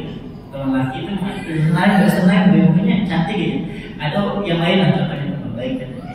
Siapa yang menurut kita cantik? Kalau disebutin namanya kita sepakat dia cantik gitu ya. Nah, kalau disebutin namanya di Jazirah Arab, orang akan cantik betul tuh. Nah, sampai dalam satu kesempatan menghitam sebagian wajahnya. Mengadu kepada Nabi, kata Nabi SAW, dia terkena ain. Terkena apa? Ain. Maka barang siapa yang bisa memberikan kebaikan kepada saudaranya, fa'alkan, maka dia melakukan. Tentang itu, siapa yang bisa meruqyah dia lakukan. Ustaz, kenapa Nabi dia lakukan meruqyah? Nabi ingin memberikan keleluasaan bahwa siapa pun boleh meruqyah selama dia berkemampuan. Lagi sekali lagi, padahal misalnya Nabi berdoa membacakan ayat Al-Quran, membatal ain, gitu ya, seperti a'udzu bikalimatillahi tammah min kulli ainin lammah wa min kulli syaitonin waham. Bisa aja Nabi doa kayak gitu langsung, tapi Nabi ngajarin kepada sahabat dan sahabat yang melakukan itu, gitu ya, supaya tidak ada kesan bahwa yang meruqyah cuma Nabi, sahabat enggak. Nah ini jadi pelajaran buat kita bahwa meruqyah atau meminta diruqyah itu boleh. Minta diruqyah Ustaz. Makanya kalau tidak diruqyah nanti hilang kesempatan masuk ke dalam surga tanpa hisab. 70.000 orang. Tapi 70.000 orang tanpa hisab. Sahabat ada lebih dari 70. Dan lebih dari 70.000 itu nggak masuk juga sebenarnya. Masih itu ruqyah jahiliyah. Apa jadi jahiliyah? Kalau ruqyah syariah boleh. Baik. Itu ciri-ciri terkena ain. Jadi menghitam sebagian wajahnya atau mungkin memerah sebagian wajahnya. Makanya saya bilang tadi di awal, kalau itu lagi posting foto, tolong silakan pujian kepada Allah. Kalau pas foto keren gitu kan, ya. Dan gak usah ujungnya gitu fotonya. Gak usah lidah dilulurin, gak usah gigit sebelah mata yang dipicingan, gak usah, biasa aja gitu. Kalau senyum silakan, tapi gak usah pakai terus biasa aja gitu. Nah, cek foto, kirim foto set. Nah, pas kirim foto tulis saya Masya Allah, Alhamdulillah, Tabarakallah. Jangan dikasih bidadari surga, bidadari, dari mana? Itu biar gambaran. Jadi itu bisa membuktikan soal terkenaan. 5 poin ciri umum. Satu, bisa tepat sebab. Yang kedua, masuk maghrib tinggi. Yang ketiga, temperament yang tidak teratur. Keempat, benci yang tidak jelas siapa yang ini benci. Yang kelima, timbul bercak hitam, merah, biru di bagian-bagian tertentu. Gitu ya. Nah, kalau sudah terjadi maka diusahakan kemudian jadi sendiri baca Al-Quran setiap maghrib, diniatkan untuk meruqyah seperti itu ya. Pokoknya kalau ibu sholat baru baca Al-Quran, baca mau posting sesuatu, baca subhanallah, masya Allah, alhamdulillah, masya Allah, tabarakallah, gitu ya, dan seterusnya. Tapi udah masya Allah tapi ujungnya di sini, masya Allah ya. Kalian belum pernah kan di sini? Iya, ya. Itu benar keributan namanya, benar keributan. Baik, kita akan cukupkan dengan salah satu doa. Mudah-mudahan yang sakit hari ini Allah sembuhkan. Mudah-mudahan yang punya urusan Allah mudahkan urusannya. Allah bahagiakan kehidupan dunia dan akhirat kita. Allah titipi kita ilmu yang bermanfaat, rezeki yang halal juga barokah, keluarga yang penuh dengan sakinah, mawaddah dan rahmah.